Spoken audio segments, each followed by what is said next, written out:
इस वीडियो में हम लोग बात करेंगे बिहार जनगणना के बारे में, जो कि काफ़ी प्रमुख टॉपिक होता है और यहाँ से प्रति वर्ष किसी भी एग्ज़ाम हो स्टेट लेवल का तो उसमें एक प्रश्न जरूर आता है जनगणना से, तो आपको ये पता होना चाहिए। आइए शुरुआत करते हैं वीडियो की। साथियों यदि हम बात करें बिहार जनगणना में पहला फैक्ट की, तो बिहार की जनसंख्या की बात करें तो वह कितनी है, लगभग 10 करोड़ 41 लाख। कितनी है?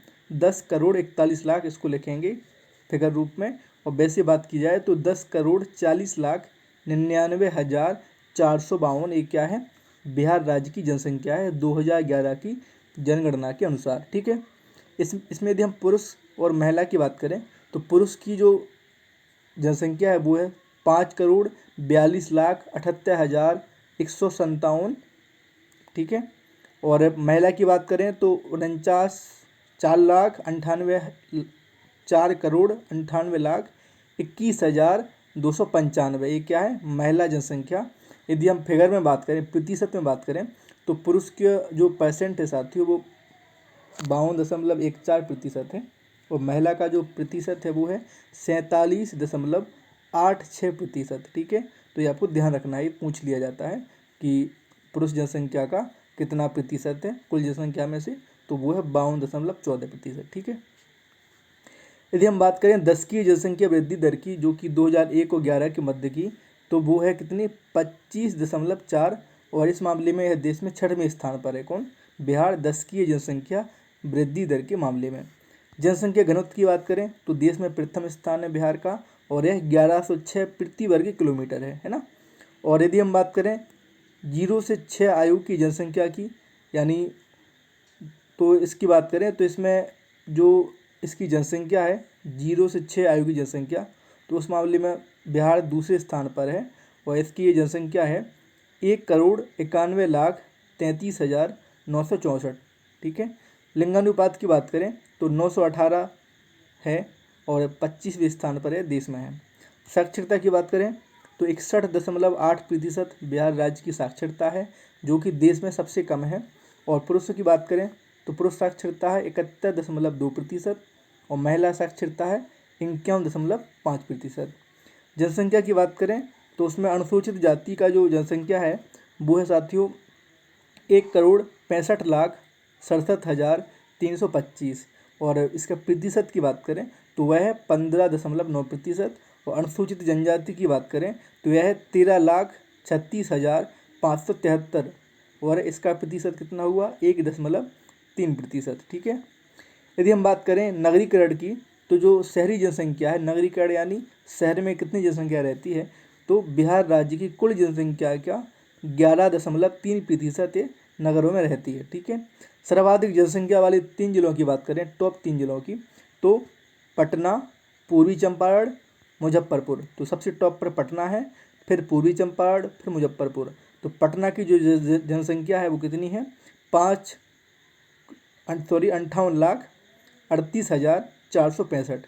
आपको ध्यान रखना है। तो आपको इतना ही ध्यान रखना है कि सर्वाधिक जनसंख्या किस जिले की है, ये कितनी है ये नहीं पूछा जाएगा, आप इस चक्कर में मत पड़ना। तो सर्वाधिक जनसंख्या वाले 3 जिले क्रमशः पटना, पूर्वी चंपारण, मुजफ्फरपुर। ठीक है। न्यूनतम जनसंख्या वाले जिले हैं शेखपुरा, शिवहर, अरवल। एक क्रम है, ध्यान रखना आप, पहले शेखपुरा, फिर शिवहर, फिर अरवल। ठीक है। तो कभी कभी क्रम भी पूछ लेते हैं कि क्रमशः बताइए। सर्वाधिक जनसंख्या वृद्धि दर वाले 3 जिले, तो मधेपुरा प्रथम स्थान पर, किशनगंज दूसरे स्थान पर, अररिया तीसरे स्थान पर। और वहीं यदि बात करें न्यूनतम जनसंख्या वाले वृद्धि दर वाले 3 जिलों की, तो गोपालगंज प्रथम स्थान पर, दरभंगा दूसरे स्थान पर और तीसरे नंबर पर मुंगेर है ना। तो न्यूनतम जनसंख्या वृद्धि दर किसकी है, गोपालगंज की। कितनी है, 19.02%। और मधेपुरा की जो वृद्धि दर है वो है 31.12%। ठीक है। ये आपके जनसंख्या वृद्धि दर हो गया। आगे बात करें हम सर्वाधिक जनसंख्या घनत्व, ये इम्पोर्टेंट है। तो शिवहर का जो सर्वाधिक जो शिवहर है जिला है, उसका जनसंख्या घनत्व सबसे अधिक है, कितना है, 1880 प्रति वर्ग किलोमीटर। और न्यूनतम की बात करें तो सबसे टॉप पर है न्यूनतम में कैमूर, जिसका है 488 प्रति वर्ग किलोमीटर। ठीक है। और क्रमशः 3 की बात करें तो जो जनसंख्या घनत्व में जो सब सर्वाधिक वाले 3 जिले हैं क्रमशः, तो पहले शिवहर, फिर पटना, फिर दरभंगा। आपको याद रखना है कि पटना इसमें दूसरे स्थान पर है, प्रथम स्थान पर नहीं है, है ना। जनसंख्या के मामले में पटना प्रथम स्थान पर है। और न्यूनतम जनसंख्या घनत्व में क्रमशः 3 कौन है? पहला कैमूर जिसकी जनसंख्या घनत्व है 488 प्रति वर्ग किलोमीटर, फिर है जमुई और फिर है बांका। ये आपको याद रखना है, ठीक है। आगे बात करते हैं सर्वाधिक साक्षरता वाले जिले। तो पहले स्थान पर जो सर्वाधिक साक्षरता है वो है रोहतास की, और उसकी साक्षरता है 73.37%। तो आप यदि देखेंगे तो जो भारत का जो साक्षरता दर है लगभग 74.04%। ये क्या है? भारत की साक्षरता दर है। कहीं कहीं 73% भी लिखा होता है। तो यदि इस हिसाब से देखा जाए तो बिहार का एकमात्र जिला रोहतास है जो इसके करीब है। कौन? रोहतास। इसकी कितनी है? 73.37%, ठीक है। आगे बात करें तो सर्वाधिक साक्षरता वाले जो 3 जिले क्रमशः हो जाएंगे वो हो जाएंगे रोहतास, पटना, भोजपुर, ठीक है। और न्यूनतम साक्षरता वाले 3 जिले कौन हो जाएंगे? तो पूर्णिया, सीतामढ़ी, कटिहार। पूर्णिया की कितनी है? 51.08%। ये काफ़ी कम होती है एक हिसाब से, है ना। सर्वाधिक पुरुष साक्षरता वाले 3 जिले, अभी हमने बात की ओनली साक्षरता वाले 3 जिले। अब हम बात करते हैं पुरुष साक्षरता वाले 3 जिले जो सर्वाधिक है। तो रोहतास, भोजपुर और बक्सर, ये आपको ध्यान रखना है। तो रोहतास यहाँ भी सर्वाधिक साक्षरता में था और पुरुष साक्षरता में भी रोहतास आगे है। सर्वाधिक महिला साक्षरता में भी रोहतास आगे है। तो आपको ध्यान रखना है कि सर्वाधिक साक्षरता हो, चाहे सर्वाधिक पुरुष साक्षरता हो या सर्वाधिक महिला साक्षरता हो, तो रोहतास इन सब में टॉप पर है। ये आपको ध्यान रखना है, आपको यही याद रखना, बाकी छोड़ो। और सर्वाधिक महिला साक्षरता में भी रोहतास आगे है। न्यूनतम साक्षरता पुरुष में देखा जाए तो पूर्णिया पहले स्थान पर है। न्यूनतम पुरुष साक्षरता में पूर्णिया पहले स्थान पर है। और ओवरऑल न्यूनतम साक्षरता की बात की जाए तो उसमें भी पूर्णिया पहले था। तो न्यूनतम साक्षरता और न्यूनतम पुरुष साक्षरता इन दोनों में पूर्णिया आगे है। यानी सबसे कम साक्षरता है किसकी? न्यूनतम पुरुष साक्षरता और न्यूनतम साक्षरता, तो वो है पूर्णिया की। लेकिन न्यूनतम महिला साक्षरता में सहरसा प्रथम स्थान पर है महिला साक्षरता में सबसे कम के मामले में। और आप यहाँ पे देखो कि टॉप 3 में न्यूनतम में टॉप 3 में यहाँ पर कहीं भी सहरसा का स्थान नहीं है। यहाँ तक कि मधेपुरा का भी टॉप 3 में नहीं है, फिर भी देखो यहाँ पर स्थान है। पूर्णिया एकमात्र ऐसा जिला है जो प्रथम स्थान पर है वैसे, लेकिन महिला साक्षरता में वो है तीसरे स्थान पर है। तो सहरसा की स्थिति बहुत दयनीय है महिला साक्षरता के मामले में, ठीक है। तो आपको ध्यान रखना है। सर्वाधिक लिंगानुपात वाले जिले क्रमशः, तो पहले नंबर पे गोपालगंज जिसकी 1021 है लिंगानुपात, यानी 1000 पुरुषों की तुलना में महिलाओं की संख्या, तो वो है 1021। और सिवान की है 988 और सारण की है 954। तो आप देख पा रहे हैं कि एकमात्र जिला जो जिसकी जनसंख्या 1000 से ऊपर है लिंगानुपात के मामले में, तो वो एकमात्र कौन है? गोपालगंज। बाकी सब नीचे हैं। गोपालगंज एक और में भी सबसे आगे था, वो किसमें था? न्यूनतम जनसंख्या वृद्धि दर में। कौन? गोपालगंज। आपको ध्यान रखना है। तो आपने यहाँ पे क्या बात की? न्यूनतम साक्षरता में आपको याद रखना है कि पूर्णिया पुरुष साक्षरता और न्यूनतम साक्षरता में आगे है। और सर्वाधिक साक्षरता में रोहतास आगे है, चाहे वो सर्वाधिक साक्षरता की बात हो, पुरुष साक्षरता की बात हो या सर्वाधिक महिला साक्षरता की बात हो, रोहतास इसमें आगे है। आपको इतना ही याद करना है। यदि आप PCS का एग्जाम दे रहे होते तो मैं आपसे कहता कि आप क्रमशः 3 याद करिए, लेकिन आपको इसकी आवश्यकता नहीं पड़ेगी। हाँ, पर जो सर्वाधिक लिंगानुपात है आपको ये आंकड़ा याद करना पड़ेगा। गोपालगंज का जो लिंगानुपात है वो कितना है? 1021। आगे बात करें तो न्यूनतम लिंगानुपात वाले 3 जिले हैं। पहले नंबर पे कौन है? मुंगेर। दूसरे नंबर पे भागलपुर। तीसरे नंबर पर है खगड़िया। तो मुंगेर का जो लिंगानुपात है वो कितना है? 876 है, ठीक है। यदि सर्वाधिक की बात करें तो किसमें था वो सर्वाधिक? वो था गोपालगंज में 1021 और न्यूनतम है 876। तो देखो कितना सारा गैप है। आगे बात करते हैं सर्वाधिक शिशु लिंगानुपात वाले 3 जिले क्रमशः। तो शिशु लिंगानुपात क्या होता है? जो जन्म से 6 वर्ष की आयु के मध्य के जो शिशु होते हैं तो उनकी लिंगानुपात की बात हो रही है। तो किशनगंज इसमें प्रथम स्थान पर है सर्वाधिक में, कटिहार और गया।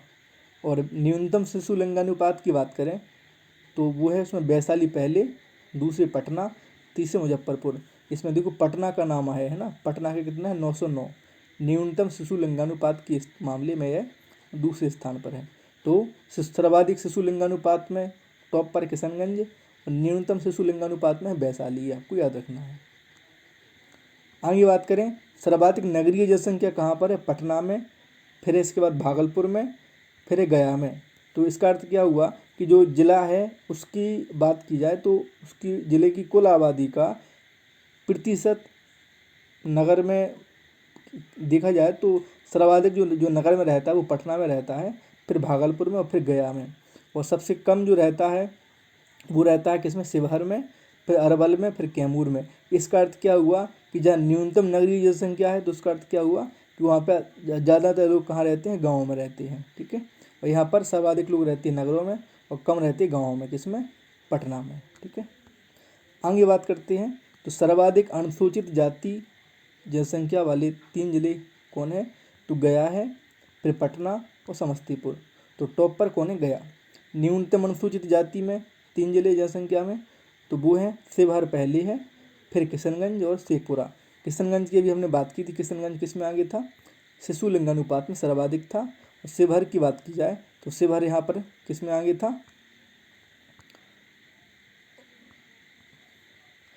न्यूनतम नगरीय जनसंख्या में कौन था? शिवहर, ठीक है। आगे बात करें तो बिहार राज्य में सर्वाधिक अनुसूचित जनजाति वाली बात करें तो यहाँ पर पश्चिमी चंपारण में सर्वाधिक एसटी वाले लोग रहते हैं, फिर कटिहार में, फिर पूर्णिया में। और न्यूनतम अनुसूचित जनजाति वाले जनसंख्या वाले 3 जिले तो शिवहर, अरवल और शेखपुरा। तो आपने क्या देखा यहाँ पर कि जो न्यूनतम अनुसूचित जाति हो चाहे न्यूनतम अनुसूचित जनजाति हो, तो शिवहर दोनों में टॉप पर है। किसमें? सबसे कम लोग रहते हैं अनुसूचित जाति और अनुसूचित जनजाति के लोग कहाँ रहते हैं सबसे कम? तो शिवहर में रहते हैं, ठीक है। ये आपको ध्यान रखना है। अब अंतिम में बात करते हैं बिहार राज्य में धर्म आधारित जनसंख्या की। तो हिंदू सर्वाधिक रहते हैं और यह कुल जनसंख्या का प्रतिशत है 82.69%, लगभग है 83%। और मुस्लिमों की बात करें तो यह है लगभग 17%। और यदि उसमें आंकड़ों में बात की जाए तो 16.87% कौन है? मुस्लिम। ईसाई की बात करें तो यह 1% से भी कम है, यानी यह है 0.12%, ठीक है। और सिख, जैन, बौद्ध मिला के ये टोटल मतलब ये तो लगभग नाम मात्र है ना, 0.02%। और अन्य में 0.01%। तो जो मुख्य जनसंख्या है वो किसकी? हिंदुओं की है और मुस्लिमों की है। और इसका जो रेशियो निकालेंगे आप मोटा मोटा तो कितना आएगा? 83 और 17 है ना। तो 83 और 17 कौन है? बिहार में हिंदू हैं 83% लगभग और मुस्लिम है 17%। ये आपको याद रखना है। तो आज की वीडियो में हमने बात की जनसंख्या की। अगली वीडियो में हम बात करेंगे वन स्थिति रिपोर्ट की, जो कि बिहार की है 2021 की। तो और आपको इसकी PDF चाहिए हो साथियों तो मैंने बता दिया आपके लिए कि आप ले सकते हैं। और यदि आप UP सुपर टेट की तैयारी कर रहे हैं मित्रों, तो ये मेरी पुस्तक आती है जिसमें आप देख पा रहे हैं कवर पे, उसमें कुल 30 अंक का आपको मैटर मिलेगा। शिक्षण कौशल, बाल मनोविज्ञान, जीवन कौशल, ये किताब फॉर्म में मिलेगा आपको। और आपको 435 रुपये पेमेंट करना है और व्हाट्सएप पर आपको अपना एड्रेस भेज देना है। तो आप जो एड्रेस भेजेंगे इस पर आपको पोस्ट ऑफिस के माध्यम से किताब प्राप्त होगी। और ये लिखा हुआ है ना। और ये राजस्थान GK की किताब है मेरी।